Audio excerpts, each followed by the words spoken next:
Hey, salut à tous, bienvenue pour la review numéro 6, la review du scan numéro 646, c'est mieux dans cet ordre là.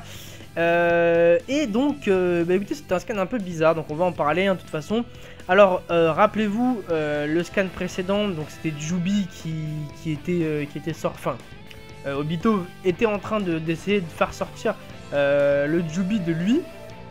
Finalement, c'est pas forcément le Bidou qui est sorti, c'est un espèce de grand arbre, j'ai envie de dire, avec des racines immenses.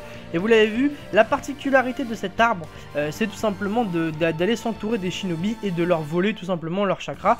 Et comme vous le savez, un shinobi sans chakra, c'est un shinobi qui est mort. Donc, il les tue donc en absorbant tout leur chakra, c'est un espèce d'arbre géant, tout simplement. Et on voit Madara et Hashirama en train de se battre. Hashirama se questionne sur qu'est-ce qui se putain de passe. Et on voit Madara donc qui lui raconte l'histoire. Alors apparemment c'est la fameuse histoire qui était sur la tablette des Uchiha. Vous vous rappelez cette tablette dont parlait Itachi, dont parlait beaucoup de Uchiha. Une tablette dans l'espèce de sous-sol là qui était très compliquée à déchiffrer. Apparemment donc c'est Madara qui nous raconte ce que dévoile cette tablette. C'est donc l'arbre dieu qu'ils appellent ça. C'est ce qui était à l'origine du chakra, voilà. Et apparemment, il y a des gens qui se battaient, comme dans toutes les époques.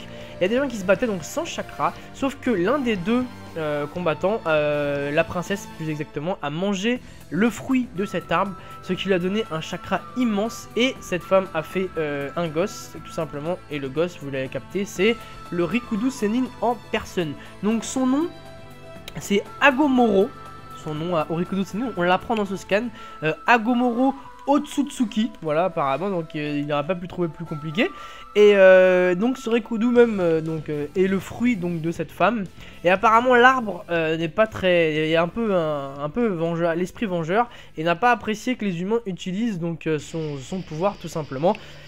Donc voilà pourquoi cet arbre prend le chakra de tout le monde et en gros il reprend ce qui lui vient de droit en fait tout simplement. Au bout de cet arbre vous avez vu il y a une espèce de plante comme un florizard et lorsqu'elle s'ouvrira apparemment reflètera donc enfin à la lune une espèce de Sharingan qui fera le Tsukimi infini. Mais on voit que c'est quand même Madara qui veut absolument faire ce plan. Donc est-ce qu'il va y avoir une confrontation entre Madara et entre Obito, parce que les deux veulent le même plan, mais on a l'impression que les deux veulent que le plan se déroule à sa façon, donc à leur façon plutôt. Donc je sais pas si Madara va y avoir une confrontation. J'espère un combat Obito vs Madara, ça fera un combat de dieu, ce serait vraiment incroyable. Mais je sais pas. En tout cas, Madara précise bien que c'est son plan et que lui-même va le mener à exécution.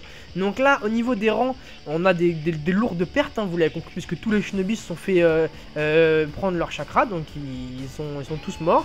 Naruto s'est aussi fait prendre son chakra, mais un héros est arrivé le sauver. Alors ça je voulais en parler.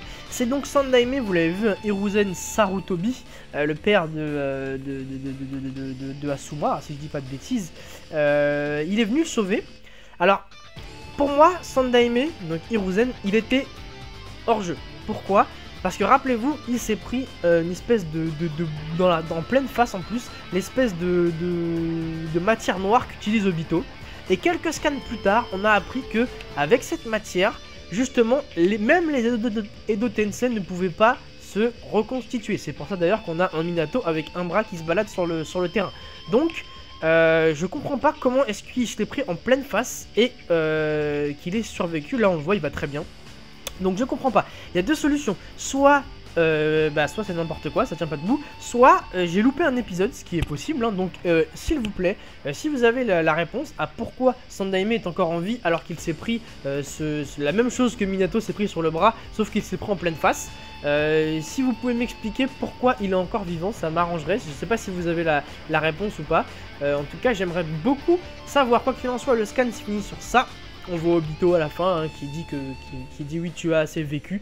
Donc bref, rien de bien particulier. C'est pas un scan que j'ai particulièrement apprécié. L'histoire de de l'arbre avec la princesse, ça me fait vraiment penser à un film de science-fiction plus qu'à Naruto. Donc bon voilà, j'avoue que j'ai pas spécialement apprécié, mais j'espère que vous, vous avez apprécié, ça n'engage bien évidemment que moi. En tout cas, n'hésitez pas à en parler entre vous, la chaîne secondaire est faite pour ça. N'hésitez pas à parler entre vous sans insulte bien évidemment et sans agressivité.